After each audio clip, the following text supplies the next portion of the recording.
보통 성장 장애를 갖고 있는 아이들 특징적인 증상이 있다면 어떤 게 있겠습니까?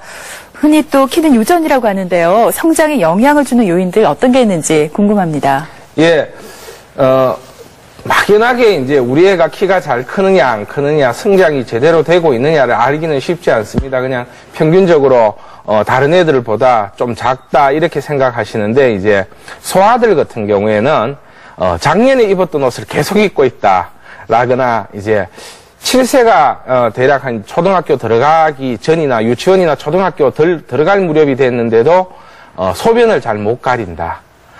그 다음에 키가 작다. 이러면은 이제 성장에 대한 고민을 하셔야 되고요.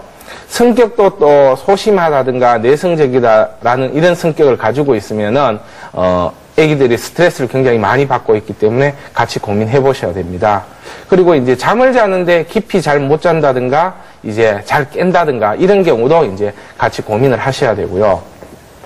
청소년 경우에는 이제 영양의 불균형 때문에 오는 경우들이 되게 많습니다. 그래서 편식을 한다든가, 인스턴트 식품을 좋아한다든가, 그 다음에 이제 너무 학업에 의해서 이제 피곤해 한다든가, 체력이 자꾸 떨어진다든가, 이런 증상이 나타난다든가, 그 다음에 이제 장이 좋지 않아가지고 자주 화장실을 간다든가, 만성적인 설사가 있다. 이런 경우도 좀 걱정을 하셔야 되고요. 그 다음에 이제 면역계 질환, 알레르기 비염이라든가, 아토피라든가 천식이라든가 이런 어떤 증상들을 가지고 있는데 성장이 조금 부진하다 이러면은 성장에 대한 고민을 적극적으로 좀 하셔야 됩니다. 의학적으로 이제 성장 장애다라고 이제 우리가 이야기하는 경우는 100명 정도를 줄을 세웠을 때 이제 앞에서 한 세 번째 안으로 들어가는 경우, 이런 경우가 이제 성장 장애다라고 이야기하고, 1년에 이제 키가 크는 속도가 5cm 미만, 5cm보다 못 큰다라고 하시면은 이제 성장에 대한 고민을 좀 하셔야 됩니다. 그리고 우리가 성장 장애다라고 이야기를 하는데, 성장에 이제 영향을 주는 요인들이 다양하게 많이 있습니다. 그런데 대부분 이제 부모님들이 유전적인 요인을 가장 많이 생각을 하게 됩니다. 근데 실제 유전적인 요인을 보게 되면은 한 23% 정도밖에 되지 않습니다. 나머지 이제 후천적인 요인이 한 77% 정도 차지하게 되는데, 그 중에서도 이제 영양이 한 31%, 그 다음에 운동이 한 20% 이렇게 차지합니다. 그러니까 영양을 골고루 섭취하면서 운동을 규칙적으로 해준다라면은 성장에 굉장히 많은 어떤 도움이 될 수 있겠죠. 자, 여자들 같은 경우에 이제 통계를 보니까 초경이 빠른 학생들이 느린 학생들보다 7cm 정도 작았습니다. 그러니까 초경이 좀 빨리 온다라면은 키가 덜 클 수 있다, 좀 작을 수 있다라는 걸 예상할 수 있고요. 주로 이제 아버지보다는 엄마의 키에 영향을 많이 받습니다.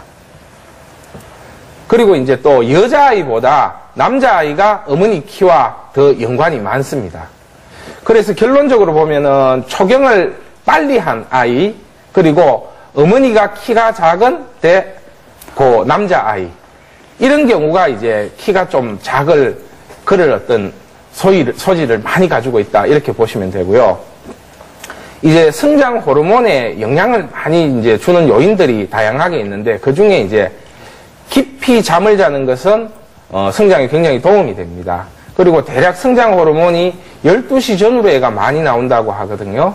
그리고 잠들고 난 뒤에 한 2시간 정도 지나서 우리가 깊은 수면에 빠진다라고 하니까 대략 한 10시 전후에 잠을 자는 게 성장에 굉장히 도움이 될 수 있습니다. 그리고 이제 영양을 골고루 섭취하는 것도 성장에 도움이 될 거고요. 그 다음에 운동을 하는 경우에도 성장 호르몬을 분비하는 데 굉장히 도움이 됩니다. 그래서 격렬한 운동을 하고 난 뒤에는 성장 호르몬이 많이 분비됩니다. 그래서 이제 보면은 운동선수들이 굉장히 키가 큰 사람들이 많은데요. 물론 키 큰 사람을 뽑아서 운동시키는 그런 면도 있지만은, 그것보다는 운동을 많이 하게 되면은 성장 호르몬 분비가 촉진되기 때문에 키가 많이 클 수 있습니다. 거기에 대한 반대의 요인으로는 이제 스트레스를 받는다든가, 그 다음에 살이 찌게 된다든가, 이렇게 되면은 성장 호르몬 분비에 오히려 나쁜 영향을 미치게 됩니다.